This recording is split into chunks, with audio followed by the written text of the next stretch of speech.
Il se peut qu'il se disait, je veux voir. Quelqu'un comprend ce que je dis? Je veux voir qui va me remplacer. Je veux voir qui va me remplacer au ciel. De par son nom initial, Lucifer, ange de lumière, qui tenait l'adoration au ciel, il s'est dit, je veux voir qui va me remplacer. Et j'aime Dieu, le Seigneur notre Dieu a pris la poussière. Il n'y a pas de poussière. Dans mon pays, il y a beaucoup de poussière, même à l'église. A pris la poussière. Et avec la poussière, il a fait une forme que tu es. Et il a soufflé. Et il a dit, toi, tu vas remplacer Lucifer. Toi, tu vas m'adorer, tu vas me louer, tu vas me servir. Et plus que cela, tu écraseras la tête de Satan. Ce que je veux nous dire est ceci.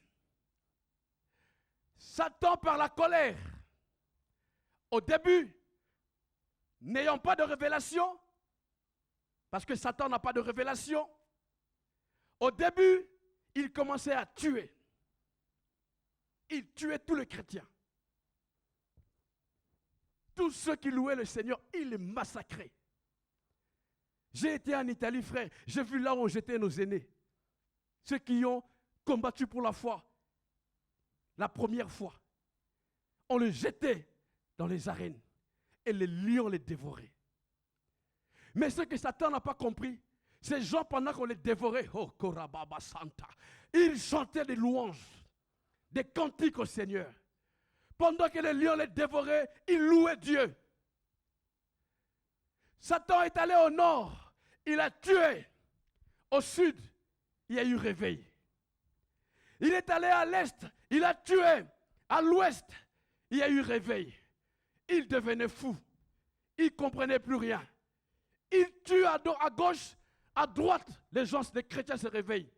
Il tue devant, derrière, le chrétien se réveille. Alors, il s'est dit, c'est ce qui se passe maintenant. Satan s'est dit, il ne me l'a pas dit. Je ne veux plus les tuer, c'est une perte de temps. Mais je vais humilier Dieu. Parce qu'il croyait faire du mal en nous tuant, il croyait faire du mal à Dieu. Parce que son problème, ce n'est pas toi. Le problème de Satan, c'est Dieu. Alors maintenant, je suis convaincu, pasteur, maintenant, ce que Satan fait, c'est humilier Dieu, mais au travers de toi. C'est pourquoi dans une chorale, on peut apprendre demain 2 filles engrossées. Il n'a que faire de ces filles, ni de leur grossesse. C'est que Dieu soit humilié.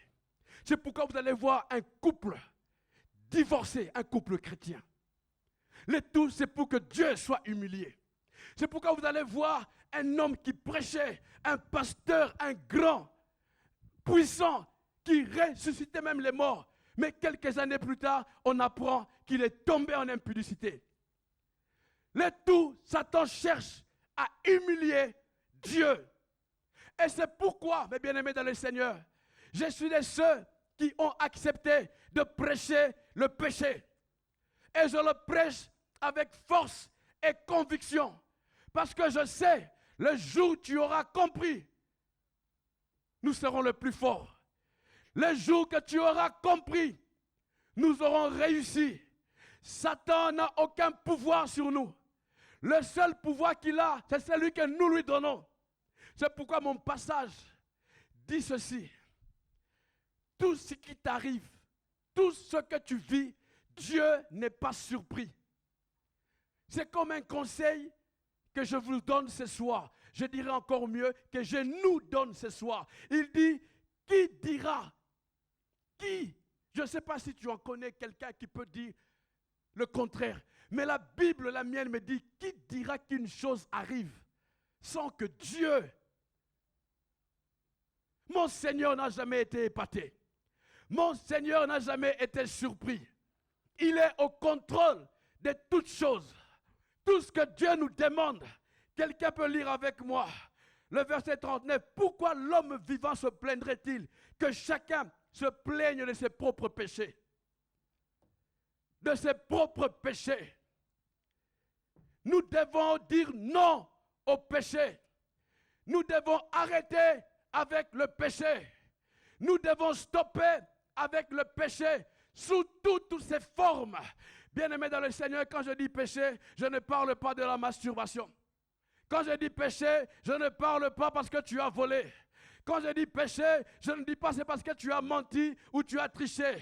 Le péché pour moi, le péché c'est quelqu'un qui au lieu de se focaliser sur le royaume, marche dans un autre couloir.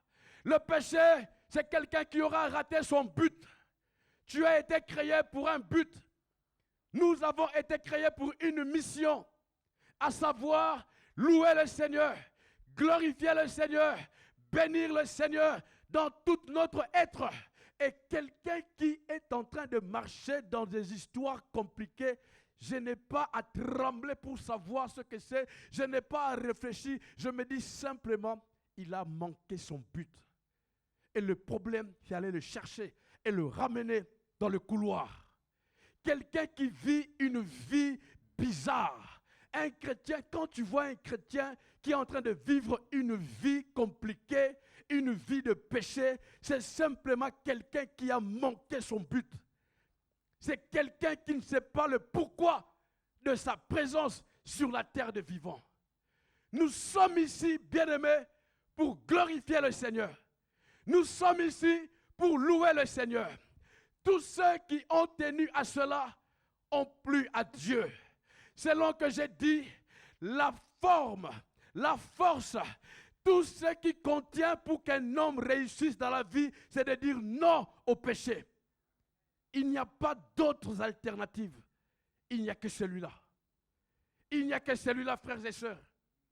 Et c'est pourquoi dans ce premier jour de notre rencontre, j'ai voulu aller directement à nous le dire. Heureux, ce sont qui reviendront le prochain jour pour écouter ce message.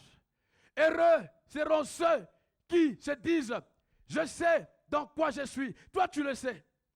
Moi, je ne sais pas. Je ne suis pas prophète. Je ne le sais pas. Mais tu sais ce que Dieu t'a dit d'arrêter. Tu sais ce que Dieu t'a dit de ne plus faire. Tout ce que tu fais, croyant que c'est là, il y a des gens qui disent, je n'avais pas le choix. Je les appelle des menteurs. Je vous présente mes excuses. Mais je dis, ce sont des menteurs. Pardon. Des vrais menteurs. Nous avons tous un choix. Selon qu'il est écrit, j'ai mis devant toi la vie ou la mort. Nous avons tous le choix. Je suis de ceux qui refusent, je dis bien qui refusent de croire que tel est tombé parce qu'il n'avait pas le choix. Non. Parce que je fus un ancien pécheur. Et il y a même des péchés bien calculés. Et comment demander pardon? Et nos vies tournent en rond. Nous bloquons même l'église. Nous bloquons même la louange.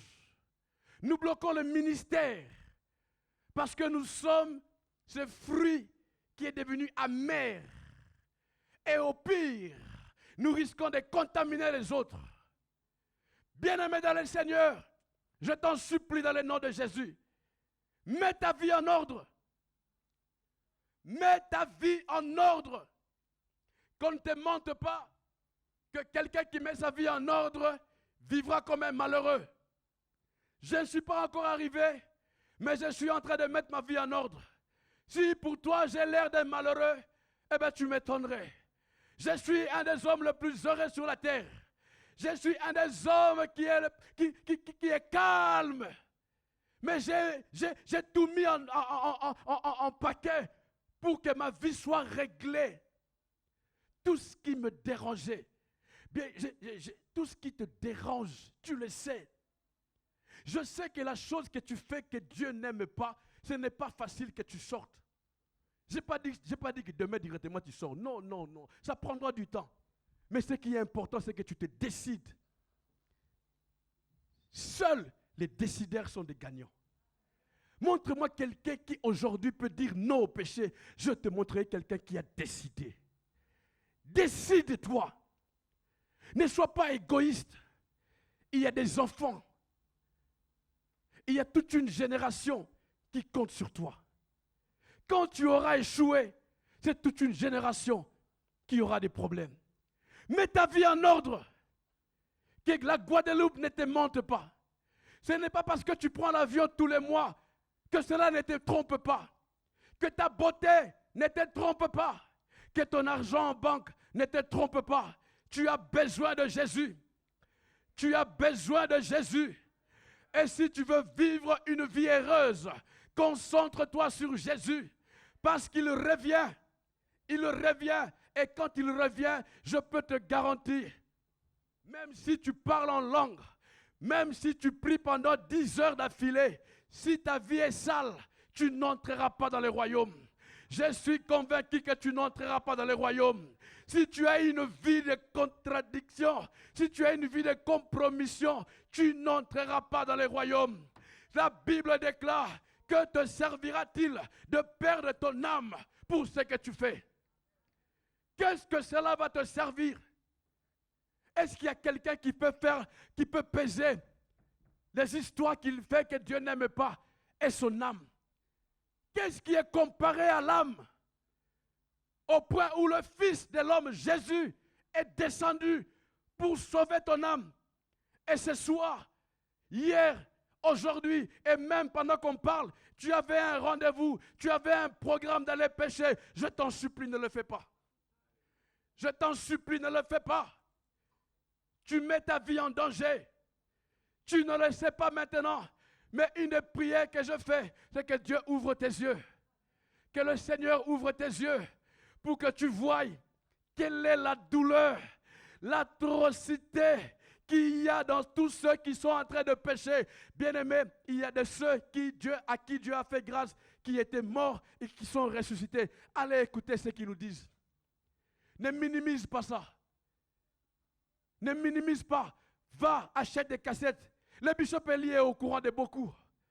Ceux qui sont morts et ressuscités, ils nous disent, l'enfer n'est pas bon.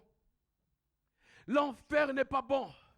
C'est pourquoi j'ai accepté ce que le Seigneur m'a dit. Beaucoup m'ont rejeté. Beaucoup ne m'invitent plus. Mais vous savez, je n'attends pas des invitations. Je vais dans le métro, qu'on me regarde ou pas, je crie. Et je vais chez mon voisin, je tiens. Même s'il ne me reçoit pas, je mets la main sous la porte et je prie.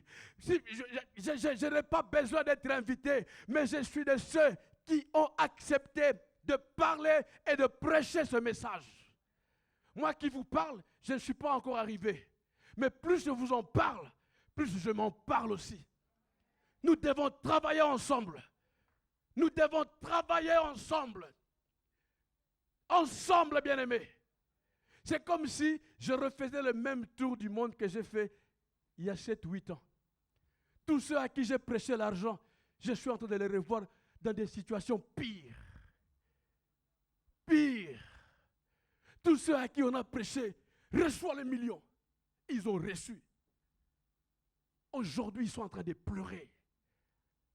Tu ne le sais peut-être pas, je te promets, ils sont en train de pleurer. Mais ceux qui avaient compris ce message avant nous sont les hommes les plus heureux. Ils n'ont peut-être pas de compte en banque, mais ils ont Jésus. Ils n'ont peut-être pas à manger, mais ils ont Jésus. Vous savez, ce n'est pas de l'histoire. Quelqu'un peut vivre avec Jésus et rien que Jésus. Quelqu'un peut se contenir rien qu'avec Jésus. Nous n'avons pas besoin de toutes ces choses. C'est pourquoi Paul dit à Timothée, un bon soldat. En d'autres termes, il y a des faux soldats. Un bon ne s'embarrasse pas des affaires de la vie. S'il veut plaire à celui qui l'a enrôlé, il est question de plaire. Il est question de plaire, mes bien-aimés. Est-ce que tu veux plaire à Dieu? Vous savez, j'ai dit, et je continuerai à le dire, la foi, ce n'est pas fermer les yeux pour avoir l'argent. Je parle beaucoup d'argent, ce n'est pas que je suis contre l'argent. Amen. Alléluia. Qu'il n'y ait pas confusion. L'argent est important dans la vie parce qu'il faut payer tout ça. Le voyage est payé. Il faut mettre du kérosène dans l'avion. Alléluia. C'est important. Mais je me lève contre tous ceux qui ne vivent que pour l'argent et pour le matériel. Je me lève contre tous ceux qui ne vivent, qui sont tristes parce qu'ils n'ont pas d'enfants. Je me lève contre tous ceux parce qu'ils n'ont pas à manger, ils sont tristes. Non, je nous dis, selon l'échelle de valeur, nous devons placer les choses en ordre. Nous voulons des hommes et des femmes qui vivent selon le besoin de Dieu. Le besoin de Dieu. Quelqu'un dit avec moi le besoin de Dieu. Des hommes et des femmes qui vivent selon le besoin de Dieu. Le besoin de Dieu. Un homme heureux, c'est un homme qui vit selon le besoin de Dieu.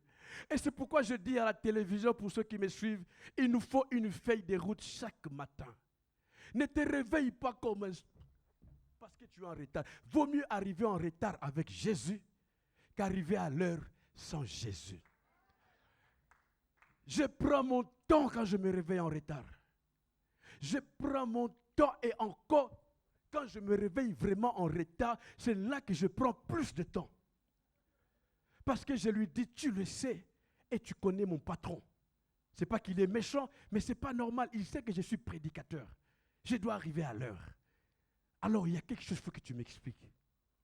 Et mes bien-aimés, le Seigneur nous donne une feuille de route. Quel est le plan de la journée? Qu'est-ce que tu vas faire pendant la journée? Qui est-ce que tu vas croiser? Qui va te faire du mal? C'est pourquoi même si on m'insulte au travail, c'est pourquoi même si on me fait du mal, je ne suis pas surpris. Et comme je ne suis pas surpris, je ne me fâche pas. Parce que c'est lui avec qui j'ai parlé. Je lui ai dit, mais pourquoi tu permets qu'il me fasse ça? Il me dit, non, c'est pour ton caractère. Et même souvent, il ne répond pas. C'est fait, c'est fait.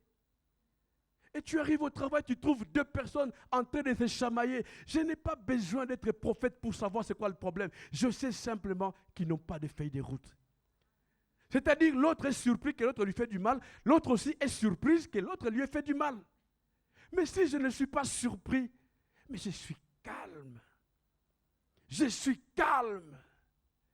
Même quand on te licencie, je ne le souhaite pas, mais tu restes calme parce que le Seigneur te l'a dit. Un de nos problèmes, nous en parlerons dans les jours à venir. Un de nos problèmes, c'est que nous n'avons pas la vision de la fin. Si tu ne sais pas quelle est la fin de ton histoire, tu vis stressé. Tu vis dans la peur.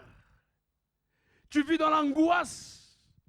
Parce que tu n'as pas la vision de la fin. Quelqu'un qui n'a pas la vision de la fin, c'est quelqu'un qui n'a pas une feuille de route. La feuille de route que le Seigneur donne, il signe en bas.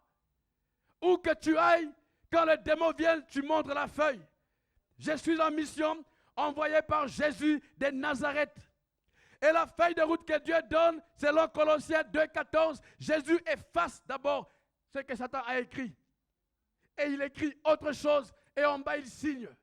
Donc rien ne me fait peur. Rien ne me dérange. Rien, absolument rien. Je suis ce qu'on appelle un vrai orgueilleux. Au point où si quelqu'un ne m'a pas traité d'orgueilleux pendant la journée, je me dis something wrong. Quelque chose n'a pas été. Il faut qu'on m'ait traité d'orgueilleux, d'irresponsable. J'arrive à la maison, il n'y a pas du lait. Je reste calme.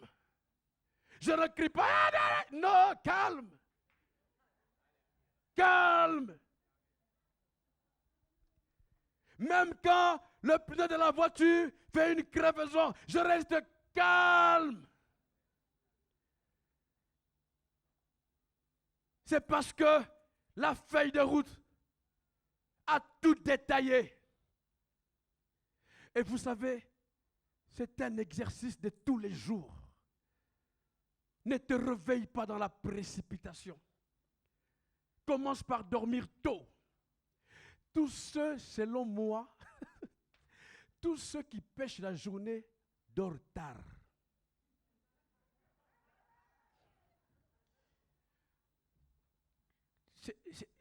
je ne critique plus. Hein. Avec le peu de temps que je passe dans la vie avec Dieu, je me suis rendu compte, quand je vois quelqu'un qui pêche, je dis, ah. Et il y a des choses que le Seigneur m'aide à expérimenter directement. Et tu le vois après des minutes, il s'endort. Je dis, ah. Si tu vois quelqu'un qui pêche, il a dormi tard. Je ne veux pas savoir qu'est-ce qu'il faisait. Ne cherchons pas à savoir ce qu'il faisait. Ce n'est pas notre problème. Mais quelqu'un qui dort tôt se réveille bien en forme. Prend la feuille de route bien dans son pyjama. Déjà, quelqu'un qui dort tôt dort avec un beau pyjama. Un beau pyjama. Repassé. Oui, oui, oui. Ce que je dis, ce sont des réalités. Quand je les ai apprises, je rigolais comme vous. Mais quand quelqu'un commence à repasser même son pyjama, les choses commencent à prendre de la place. Même sa robe de nuit belle. Et vous savez, je vais même nous choquer, pas seulement pour mon mari, mais d'abord pour moi. Pour moi.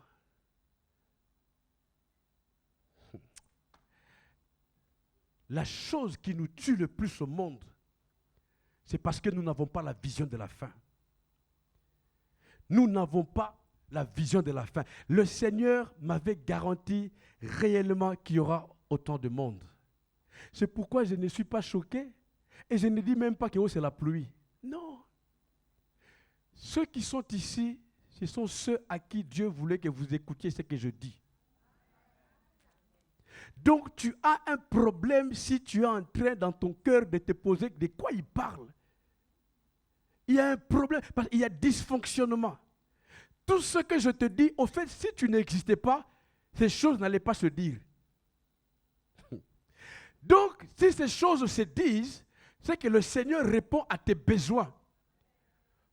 Je ne sais pas si quelqu'un me comprend. Tout ce que je dis, si tu n'étais pas là, je n'allais pas le dire. Je ne dis pas la masse. Je dis toi. Toi. Tout ce que je dis, c'est parce que tu es là. Ne sois pas un roulage comme dans mon pays en Afrique. Quand la parole vient, tu la passes à gauche. C'est pour le frère. Après l'autre, tu la fais.